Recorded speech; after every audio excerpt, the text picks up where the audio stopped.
Hi ಎಲ್ರಿಗೂ ನಮಸ್ಕಾರ. ಇವತ್ತು ವಾಮಪ್ಪು ಮತ್ತು ಪುಷಪ್ ಚಾಲೆಂಜು ಬ್ಯಾಕ್ ವರ್ಕೌಟು ಇರೋದು. ಅದ್ರ ಜೊತೆಗೆ ಏನಾಯಿತು, ನನ್ನ ಸ್ಟ್ರೆಂತ್ ತುಂಬ ಡೌನ್ ಆಗಿರೋವಂಥ ಫೀಲಿಂಗಿಗೆ ಒಂದು 6 ಮಂತ್ಸಿಂದ ಬಂದಿತ್ತು. ಯಾಕೆಂದರೆ ತುಂಬ ವರ್ಷಗಳಿಂದ ನಾನು ಒಂದು ಫಿಟ್ನೆಸ್ನ ಮುಂದುವರಿಸ್ತಾ ಬರ್ತಿದ್ದೀನಿ. ಅದರಲ್ಲಿ ನಾನು ಕ್ರಾಸ್ಫಿಟ್ ವರ್ಕೌಟ್ಸೇ ಜಾಸ್ತಿ ಮಾಡಿರೋದು, ಔಟ್ಡೋರ್ ವರ್ಕೌಟ್ಸ್ ತುಂಬ ಮಾಡಿರೋದು ಜಿಮ್ಗಿಂತ. ಈಗ ಆ ಸ್ಟ್ರೆಂತ್ ನನಗೆ ತುಂಬ ಡೌನ್ ಆಗ್ತಾಯಿದೆ ಅಂತ ಗೊತ್ತಾಗಿದ್ದಾಗ ನಾನು ಪುಷಪ್ ಚಾಲೆಂಜನ್ನ ಸ್ಟಾರ್ಟ್ ಮಾಡಿರೋದು.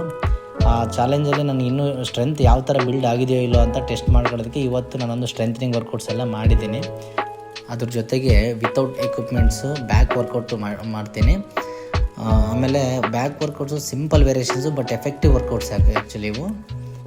ನಾನು ಈ ಪುಷಪ್ ಚಾಲೆಂಜಲ್ಲಿ ಹೇಳ್ಕೊಡ್ತಾ ಇರೋದೆಲ್ಲ ಪ್ರತಿಯೊಂದೂ ಮನೇಲೇ ಮಾಡ್ಕೊಳೋಂಥ ವರ್ಕೌಟ್ಸ್ ಇದು.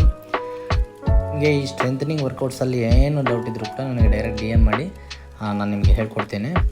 ಪುಷಪ್ಸು ಈ ಸ್ಟ್ರೆಂಥನಿಂಗ್ ವರ್ಕೌಟ್ಸು ನನ್ನ ಕೈಲಿ ಮಾಡೋಕ್ಕಾಗುತ್ತಾ ಅನ್ನೋ ಒಂದು ಮಿತ್ತನ್ನ ಮೈಂಡಿಂದ ತೆಗೆದಾಗಬೇಕು ಎಲ್ಲರೂ. ಇದು 16 ಇಯರ್ಸ್ ಹುಡುಗರಿಂದ ಹಿಡಿದು ಅಪ್ ಟು 60 ಇಯರ್ಸ್ವರೆಗೂ ಕೂಡ ಎಲ್ಲರೂ ಮಾಡ್ಬೋದು. ಹುಡುಗರು ಮಾಡ್ಬೋದು, ಹುಡುಗಿರು ಮಾಡ್ಬೋದು, ಎಲ್ಲ ಥರದವರು ಮಾಡ್ಬೋದು, ಏನು ತೊಂದರೆ ಇಲ್ಲ. ಬಟ್ ಇದನ್ನು ಪ್ರಾಕ್ಟೀಸ್ ಮಾಡಬೇಕಷ್ಟೇ. ಈ ವರ್ಕೌಟ್ಸ್ ಎಲ್ಲ ಮಾಡೋದ್ರಿಂದ ತುಂಬ ಫಿಟ್ ಆ್ಯಂಡ್ ಫೈನ್ ಆಗಿರ್ತೀರ. ಆಮೇಲೆ ಸ್ಟ್ರೆಂತ್ ಕೂಡ ತುಂಬ ಬಿಲ್ಡ್ ಆಗುತ್ತೆ. ಅದಕ್ಕೂ ಹೆಚ್ಚಾಗಿ ನಿಮ್ಮ ಹೆಲ್ತ್ನ ಕಾಪಾಡ್ಕೊಳ್ತೀರ. ನೀವು ಎವ್ರಿ ಡೇ ಅಟ್ಲೀಸ್ಟ್ 1 ಅವರ್ ಆದರೂ ನಿಮ್ಮ ಹೆಲ್ತ್ಗೋಸ್ಕರ ನೀವು ಟೈಮ್ ಸ್ಪೆಂಡ್ ಮಾಡಬೇಕು.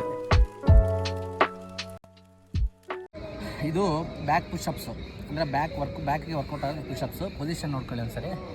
ಇದೆಯಲ್ಲ, ಈ ಥರ ಹ್ಯಾಂಡ್ಸ್ ಬಿಟ್ಟು ಇದನ್ನು ರಿವರ್ಸ್ ಮಾಡಬೇಕು.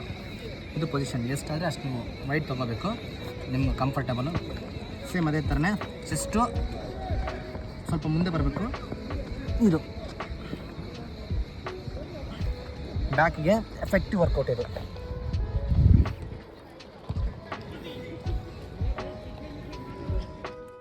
ಈಗ ನಾವು ತಿಂದಿರೋ ಫುಡ್ ಕಲ್ಚರಿಂದ ತುಂಬ ಡಿಸೀಸ್ಗಳು ಬರ್ತಾ ಇದ್ದಾವೆ.